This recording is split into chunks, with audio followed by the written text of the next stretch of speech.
Guys আমি এখন দাঁড়িয়ে আছি একদম বাংলাদেশের লাস্ট সীমানা। এই দিকটা দেখতেছেন, এর ওই পাশটাই হচ্ছে যে ইন্ডিয়া।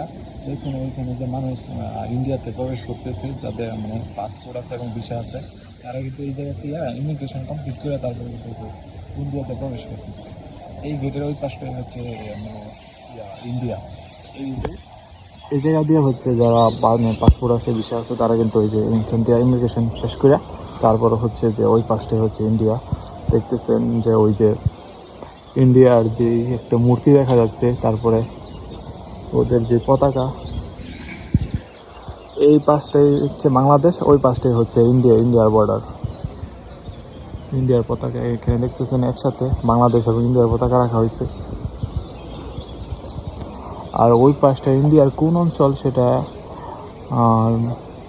বুঝতেছি না। আপনারা যদি কেউ জেনে থাকেন কমেন্টস করে জানাবেন। দেখুন আমাদের বাংলাদেশ থেকে কিন্তু ওই যে ভাইয়েরা ইন্ডিয়াতে যাচ্ছে লাগেজ টাগেজ নিয়ে। যেভাবে মানুষ একদম এয়ারপোর্ট দিয়ে বিদেশ চলে যায়, ঠিক ওইভাবে ইন্ডিয়াতে যাচ্ছে। দর্শক আমি এখন আসলাম আজকে যশোর জেলার বেনাপোলের যে বর্ডার অঞ্চলটা আছে, যেখান দিয়ে ইন্ডিয়াতে মানুষ প্রবেশ করে সেই জায়গাতে। আর এই জায়গাটা হচ্ছে কিন্তু খুবই মানে সিকিউরিটি ফুল। এখানে কিন্তু বিজিবিরা থাকেন, তারা কিন্তু মানে সকল চেক করে তারপরে কিন্তু ইন্ডিয়াতে ঢুকতে দেয়। তো এখন আমি কিন্তু সেই জায়গাতেই আছি। দেখুন এখানে কিন্তু বিজিবির একটা চেকপোস্ট রয়েছে। তারপর হচ্ছে ওই পাশে হচ্ছে যে গেট, এই যে এই গেট দিয়ে কিন্তু মানে প্রবেশ করা হয় এখান থেকে। ওই সাইডে ওই পাশটাই হচ্ছে ইন্ডিয়ার গেট। এইখান থেকে মানে পাসপোর্ট ভিসা চেক করা, তারপরে ওই পাশে ইন্ডিয়াতে প্রবেশ করা হয়। আর আমি এখন দাঁড়িয়ে আছি বাংলাদেশের সীমানায়। আর ওই পাশটাই হচ্ছে ওই যে সাইনবোর্ডটা দেখতেছেন, ওটা হচ্ছে ইন্ডিয়ার একটা সাইনবোর্ড। আর এখানে আমাদের বাংলাদেশের রবীন্দ্রনাথ নজরুলের ছবি।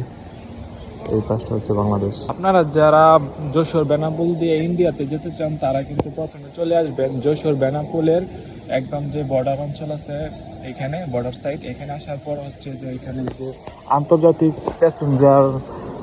প্যাসেঞ্জার টার্মিনাল আছে, এখান থেকে আপনাদের ইমিগ্রেশন কমপ্লিট করতে হবে। ইমিগ্রেশন কমপ্লিট করার পর হচ্ছে এদিক দিয়ে হচ্ছে আপনারা ইন্ডিয়াতে প্রবেশ করবেন।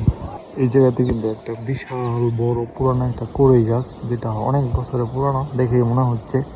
আবার এইখানে একটা গাছ ছিল, এগুলো শুকায় মারা গেছে, এখন শুকায় একদম কাঠের মতো। কিন্তু এইগুলোতে সুন্দর করে লাইটিং করা হয়ে গেছে, রাখা হয়েছে। এই জায়গাটাই হচ্ছে মানে বাংলাদেশের বর্ডার একদম লাস্ট বেনাপোল। আর ওই পাশটাই হচ্ছে ইন্ডিয়া। আমাদের বাংলাদেশের গ্রিন লাইন যে বাস সরাসরি ইন্ডিয়াতে যায়, এই বাস কিন্তু ইন্ডিয়াতে চলে যাব দিক দিয়ে।